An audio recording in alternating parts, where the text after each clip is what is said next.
আর কে কে কে এমন দরজা ধাক্কা দেয়? আরে আরে কে?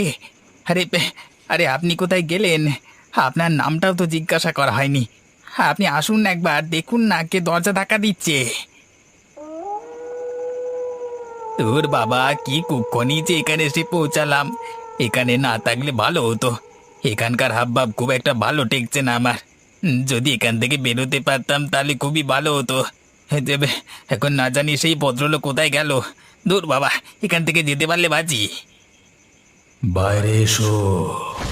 এখান থেকে যদি পালিয়ে যেতে চাও তো আমার সাথে চলো। বাইরে এসো তাড়াতাড়ি। আরে আপনি কে? আমাকে এভাবে ডাকছেন কেন? যদি প্রাণে বাঁচতে চান এখান থেকে পালিয়ে চলুন। এখানে থাকলে আপনাকে কেউ বাঁচাতে পারবে না। আপনি চোর ডাকাত নন তো মশাই? আমার উপর দয়া করে আক্রমণ করবেন না। আমি খুব বিপদে পড়ে এখানে এসেছি। দেখুন না, দেখুন না বাড়িওয়ালা ভদ্রলোক কোথায় চলে গেল কুচুবোড়া। আমি এখানে একদম একা পড়ে গেছি, ভাল লাগে না। আপনার চিন্তা নেই, আপনি তাড়াতাড়ি বেরিয়ে আসুন। বেশি সময় দিতে পারবো না। ও এলো বলে। আপনি আপনি আপনি কার কথা বলছেন? সেটা আপনার না জানলেও হবে। আপনি তাড়াতাড়ি বেরিয়ে আসুন।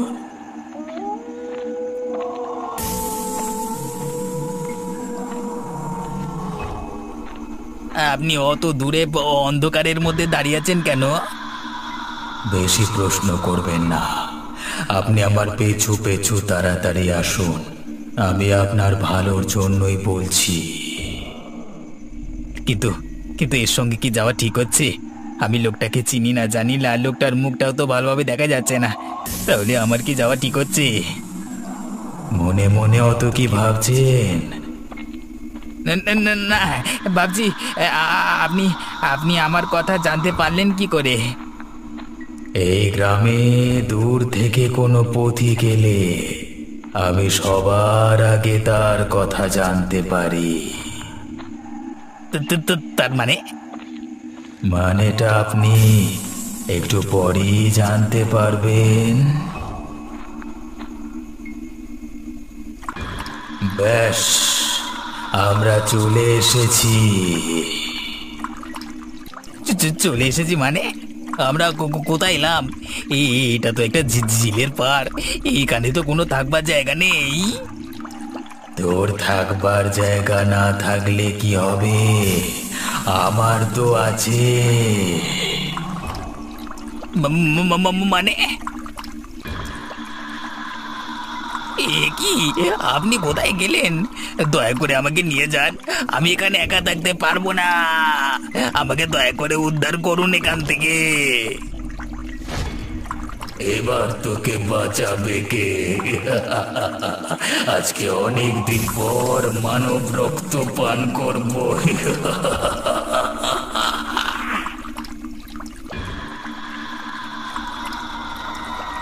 আমাকে আমাকে দয়া করে যেতে দিন।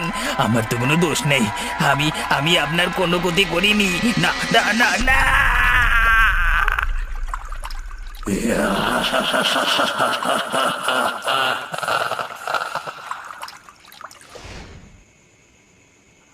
বলো কি মা, এত ভয়ানক গল্প আমি আগে কোনোদিন শুনিনি। সত্যি তোমার মামার বাড়িতে এরকম ভয়ানক ঘটনা ঘটতো? তাহলে আর বলছি কি বাবা, পথ চলতি পথিক মানুষকে ওই জিন ডেকে নিয়ে গিয়ে জলে ডুবিয়ে মারতো। তুমি নিজের চোখে দেখেছিলে একবারও? একবার আমি আর মামা বাজার থেকে ফিরছিলাম অনেক রাতে। তখন ঝিলের মধ্যে আমি দুটো লাল চোখ দেখেছিলাম। মামাকে বলেছিলাম, মামা বলেছিল জলের দিকে তাকাস না।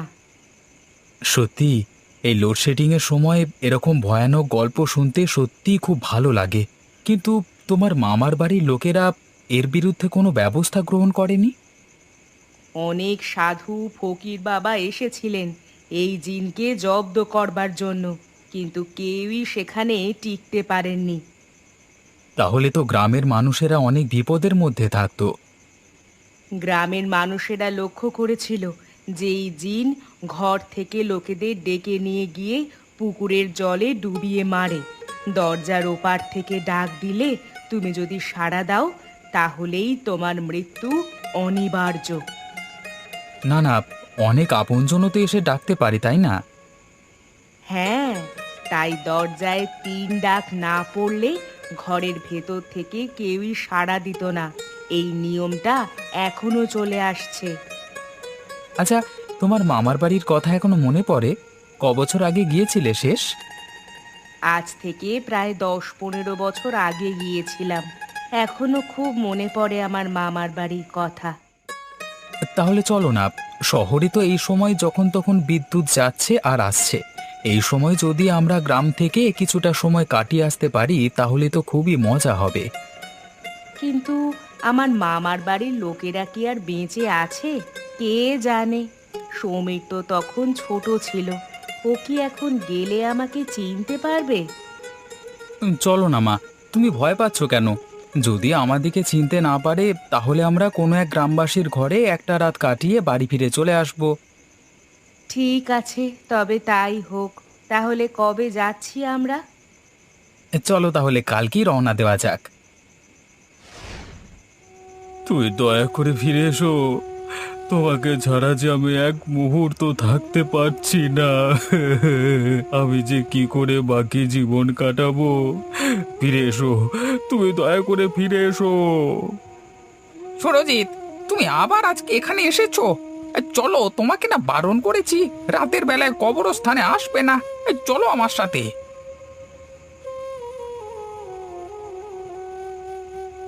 শোনো সুরজিৎ, তোমাকে একটা কথা বলি, যেটা যায় সেটা আর ফিরে আসে না। তুমি বোঝবার চেষ্টা করো। কিন্তু হরিদা, ও আমাকে কেন ছেড়ে চলে গেল বলো তো? আমি যে একেবারে একা হয়ে গেলাম গো। এখন যে বাকি জীবনটা আমি কি করে কাটাবো, আমার আর বাঁচতে ইচ্ছে করে না। আমি আমি মরে যেতে চাই, মরে যেতে চাই আমি। মরে যাব বললেই কেউ মরে না। তোমাকে বারণ করছি, তুমি আর ওই কবরস্থানে যেও না। জায়গাটা খুব একটা ভালো নয়। হরিদা, আমি রাতের বেলায় ওখানে গেলে মনে হয় ও যেন আমার পাশে এসে বসে আমার সাথে গল্প করছে। এই সবই তোমার মনের কল্পনা। এই কল্পনা থেকে বাস্তবে ফিরে এসো সুরজিৎ। নিজের শরীর ভেঙে পড়বে, কাজকর্মে মন দাও। আচ্ছা হরিদা, একটা কথা বলো তো, আমি যদি ঝিল পাড়ে গিয়ে একবার বসি, তাহলে কি ঝিলের জিন জল থেকে উঠে এসে আমাকে মেরে ফেলবে? তুমি এসব কি কথা বলছো সুরজিৎ? তোমার কি মাথা ঠিক আছে? না, তোমাকে তো এইভাবে ছাড়া যায় না একা। তুমি এখন হিতে বিপরীত করে বসবে। আমার যে কিছুই ভালো লাগছে না হরিদা। আমি কি নিয়ে বাঁচবো বলো দেখি? আমার স্ত্রী যে আমাকে এইভাবে ছেড়ে চলে যাবে সেটা আমি কল্পনাও করতে পারছি না। আচ্ছা, একটা কথা বলো তো, তোমার স্ত্রী হঠাৎ করে বেরুতে গেল কেন রাতের বেলায়? এই গ্রামে তো বারণ আছে যে দরজায় ৩ ডাক না পড়লে কেউই ঘর থেকে বেরোবে না। সেটা আমি জানি না, সদ্য বিয়ে করে এনেছিলাম তো। এখানকার নিয়ম কানুন কিছুই বিশেষ জানতো না, আর জানলেও সেগুলো মানবার মেয়েও ছিল না ও। ও এসব ভূত প্রেত কিছুই বিশ্বাস করতো না। তাহলে সেটা তোমার খারাপ ভাগ্য ছাড়া আর কিছু নয় সুরজিৎ। কি আর করবে বলো? এখন যত তাড়াতাড়ি তাকে ভুলে যাবে ততই তোমার মঙ্গল। যেটা যায় সেটা আর ফিরে আসে না। সব সময় মনে রেখো এই কথা। এখন এই চাটা খেয়ে নাও, আর রাত্রে আমার কাছে থেকো আমার বাড়িতে, কেমন?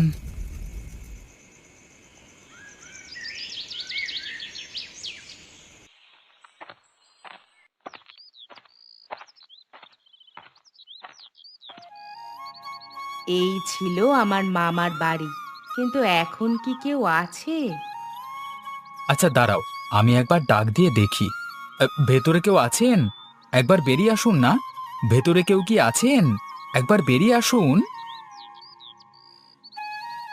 আপনি কে? আপনাদের তো ঠিক চিনতে পারলাম না। আমার এই গ্রামে মামার বাড়ি ছিল। আমার নাম কমলা। আরে কমলা দিদি, তুমি? এতদিন পর আমাদের কথা মনে পড়লো।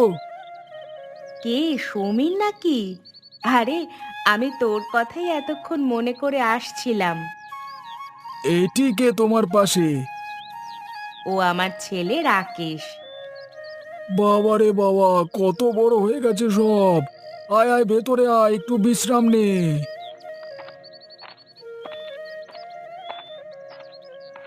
কি রে, এখানে এখনো বিদ্যুতের আলো আসেনি? না না, এখনো বিদ্যুতের আলো এসে পৌঁছায়নি। আর এলেও কি নেয়ার সামর্থ্য আমার আছে? এই মোমবাতির আলোতেই বেশ চলে যায়। একা মানুষ আমি, দিনের বেশিরভাগ সময়টাই বাইরে কাজ করে বেড়াই। এই রাতের বেলায় ঘরে আসি, তাও রাতের বেলায় আমাকে বেরিয়ে যেতে হয়। আচ্ছা, তা এই রাতের বেলায় আপনি কোথায় যান? আরে, পাশের গ্রামে চোরের উপদ্রব বেড়েছে বলো না, সেখানেই পাহারা দিতে যাই। বলেন কি, একেবারে পাশের গ্রামে পাহারা দিতে যান? আরে, যেখান থেকে পয়সা আসে আর কি, ওই করি তো পেট চালাতে হয়। এই দেখো না, এখন যেমন আমি বেরিয়ে পড়বো। হ্যাঁ হ্যাঁ, দেখুন তো, এই সময় এসে আপনাকে শুধু শুধু বিরক্ত করলাম। মা, ছি ছি, এসব কথা বলো না। এক সময় তোমার মা আর আমরা কত খেলাধুলা করেছি এখানে। এখন সেসব কথা মনে পড়লে সত্যি খুব মন খারাপ হয়। তোরা এসেছিস, আমি খুব খুশি হয়েছি। আচ্ছা, আমাকে তো বেরোতে হবে, তার আগে তোদের খাবার দাবারের কিছু ব্যবস্থা করে দিতে হবে, বুঝলি? তুই ব্যস্ত হোস না, আমি না হয় চাল ডাল দুটো ফুটিয়ে নেব। ঘরে চাল ডাল আছে তো? হ্যাঁ, কি বলবো দিদি, একলা মানুষ, দিন আনা দিন খাওয়া সংসার। তাই মাঝে মাঝে আসবার সময় ওই হরির হোটেল থেকে খাবার কিনে নিয়ে চলে আসি। কি বলবো বলো? আচ্ছা, তোমার ব্যস্ত হওয়ার দরকার নেই। তোমার তাড়া থাকলে তুমি চলে যেতে পারো। আমি দেখছি হরির দোকান খুঁজে বরং আমার আর মায়ের জন্য খাবার নিয়ে চলে আসবো। তাহলে তো খুবই ভালো হয়। আচ্ছা, একটা কথা বলি, সকালে হয়তো আমি না পিতেও পারি, তবে রাতের বেলায় যদি কেউ ডাকে তবে। জানি, এক ডাকে সাড়া দেব না, তাই তো? একদমই তাই। আচ্ছা, তবে আমি চললাম, কেমন?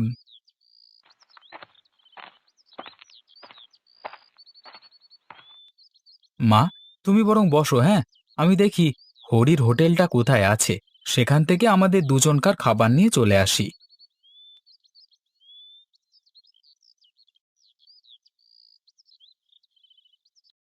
কেমন লাগছে আজকে সুরজিৎ? দেখেছো তো, আজকে তোমাকে কবরস্থানে যেতে দিইনি, তাই জন্য তুমি কেমন ভালো আছো। এইভাবে নিজেকে ধীরে ধীরে সুস্থ করে তোলো, বুঝলে?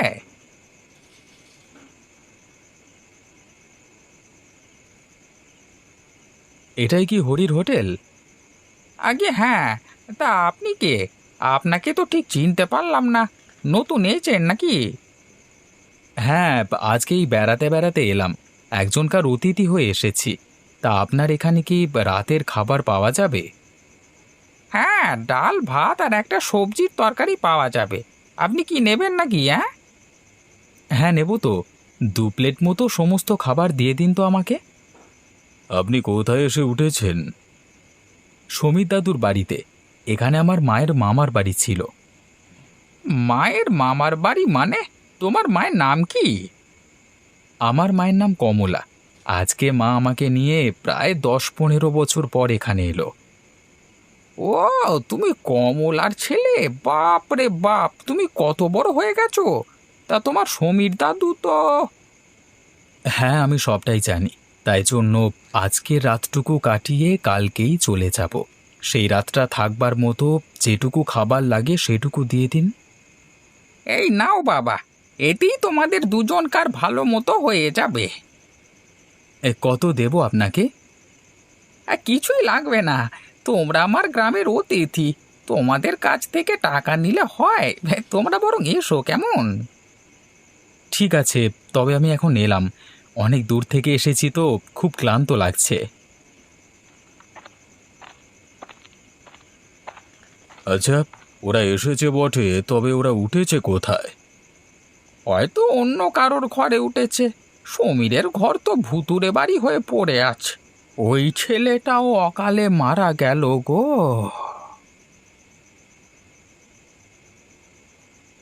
দূর, এখানে না এলেই ভালো হতো। আমার ঠিক ভালো লাগছে না জায়গাটিকে। ভাবলাম গ্রাম হবে, সুন্দর পরিবেশ, কত আদর আপ্যায়ন পাবো তোমার মামার বাড়ির কাছ থেকে, কিন্তু সেসব তো কিছুই হলো না। কি আর করবি বল, যেটা হবে মেনে নিতে হবে। আচ্ছা, কালকে সকালে আমরা এখান থেকে চলে যাব। আমারও খুব একটা ভালো লাগছে না জায়গাটাকে। তবে তোর সমীর দাদুর সাথে দেখা করে গেলে ভালো হতো। কি করে দেখা করবে? সমীর দাদু তো বলেই গেল যে সকালবেলায় কোথায় যেন যাবে, তাহলে তুমি দেখা করবে কিভাবে? ঠিক আছে, তুই বরং শুয়ে পড়। সারাদিনের ক্লান্তিতে আমারও খুব ঘুম আসছে। তুমি ঘুমাও, আমি বরং একটু জেগে বসি। আমার একদমই ভালো লাগছে না, দু চোখের ঘুমটাও যেন উড়ে গেছে। আচ্ছা ঠিক আছে, তুই তাহলে বস, আমি ঘুমালাম কেমন?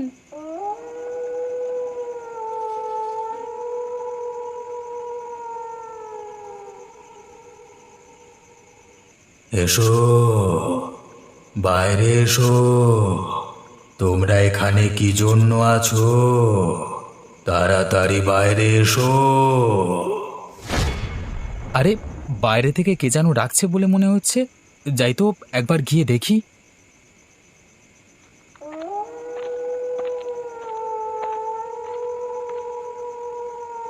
আমার সাথে এসো। কোথায় নিয়ে যাবেন আমাকে? তোমাকে আমি মুক্তির পথে নিয়ে যাব। তোমার সমস্ত শারীরিক ক্লান্তি এক নিমেষে দূর হয়ে যাবে। তারপর দেখবে ধীরে ধীরে চোখের পাতায় ঘুম নেমে এসেছে। আচ্ছা চলুন, আমাকে নিয়ে চলুন।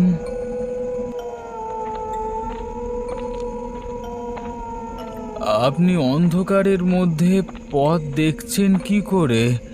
আমার মা ওই ঘরে একা শুয়ে আছে, আমাকে তাড়াতাড়ি ফিরে আসতে হবে। তোমার কোনো ভয় নেই, তুমি খুব তাড়াতাড়ি ফিরে আসবে, কোনো চিন্তা করো না। ঠিক আছে, কিন্তু আমাকে কোথায় নিয়ে যাচ্ছেন? এইখানে দাঁড়িয়ে থাকো চুপ করে। আরে, আমি এখানে কি করছি? এই ঝিলের পাড়ে আমি কখন এলাম? হ্যাঁ, কি? ওটা কি? আমাকে বাঁচাও!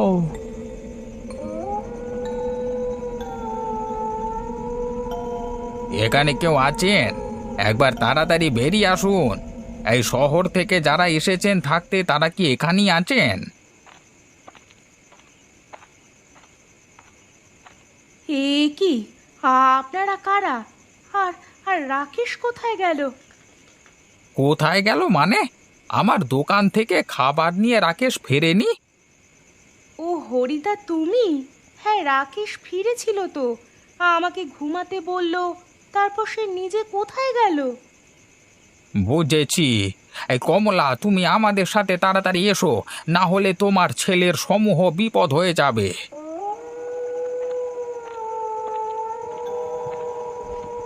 রাকেশ, তুমি জলদি ওখান থেকে পালিয়ে এসো, না হলে ও তোমাকে মেরে ফেলবে।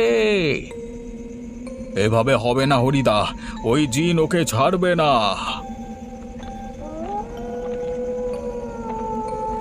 তোর যদি সাহস থাকে তাহলে আমাকে মেরে দেখা। বেশ, তোকেই না হয় আজকে মারছি আমি। একদিন তোর বউকে শেষ করেছি, আজ তোকে শেষ করব।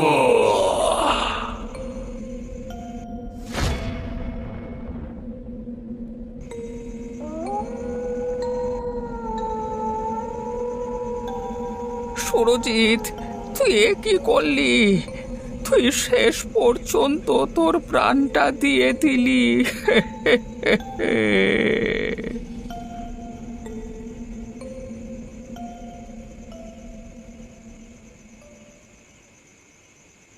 রাকেশ, রাকেশ, এখন কেমন আছিস বাবা তুই? একটু একটু সুস্থ লাগছে, কিন্তু মা, আমি চোখের সামনে এ কি জিনিস দেখলাম? এটাও কি সত্যি? হ্যাঁ বাবা, এটাই সত্যি।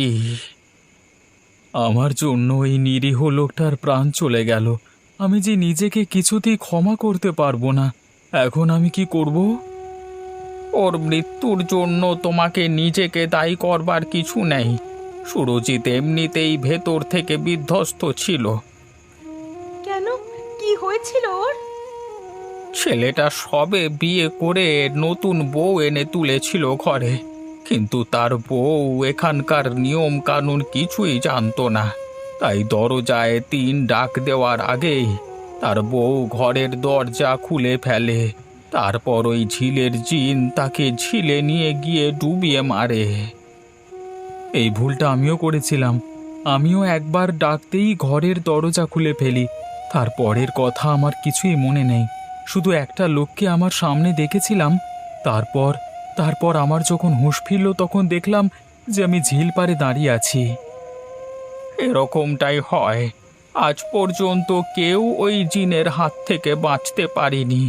সকলে জিনের কবলে পড়ে মারা গেছে। সমীর দাদু আমাদেরকে বারণ করে গেছিল।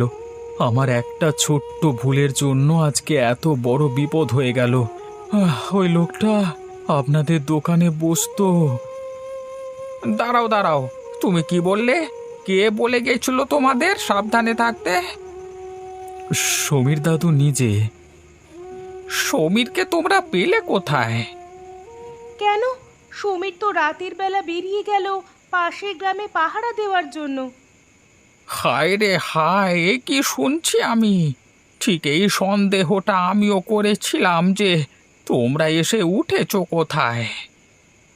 আপনি কি বলতে চাইছেন ঠিক বুঝতে পারছি না তো। 6 মাস আগে সত্যি পাশের গ্রামে চোরের উপদ্রব খুব বেড়ে গেছিল। সমীর এসব ভূত প্রেতে খুব একটা বিশ্বাস করতো না। খুব সাহসী ছেলে ছিল, তাই পাশের গ্রামের মোড়ল ওকে গ্রাম পাহারা দেওয়ার জন্য আহ্বান করেছিল। একদিন রাতে এসে পাহারা দিতে যাওয়ার সময় ওই ঝিলের জিনের খপ্পরে পড়ে। কি করে কি হয়েছিল আমরা সেটা জানি না, তবে আমরা এটা অনুমান করি যে রাকেশ সেদিন রাতের বেলায় যখন ঘরে ছিল তখনই দরজার ওপার থেকে তার ডাক আসে।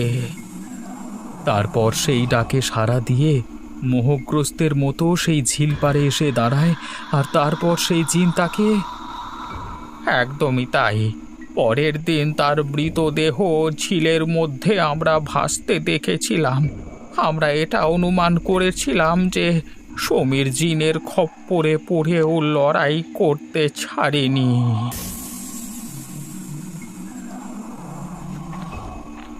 আজকে আমি পাশের গ্রামে যাওয়ার আগে এই ঝিল পাড়ের ঘটনাটা দেখেই ছাড়বো যে সেটা সত্যি নাকি মিথ্যে। ওই ঝিলের জিন, তুই কোথায়?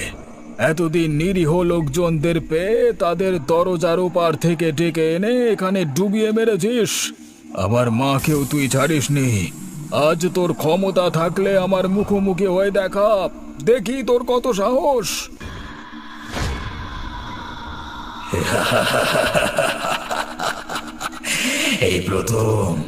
এই প্রথম আমাকে কাউকে ডাকতে হলো না। এরপর আমি দেখবো তোকে বাঁচায় কে।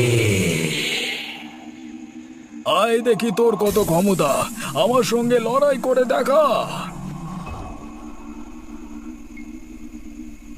ওরে ওরে, তুই এটা কি করলি আমাকে? আমি চলে যাচ্ছি, আমাকে বাঁচা, আমাকে যেতে দে, আমি মরে যাচ্ছি।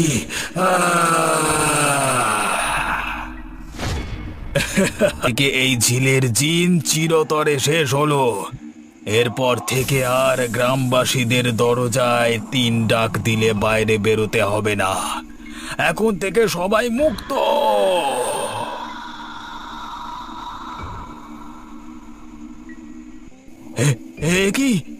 কিভাবে সম্ভব? আমি যে বিশ্বাস করতে পারছি না।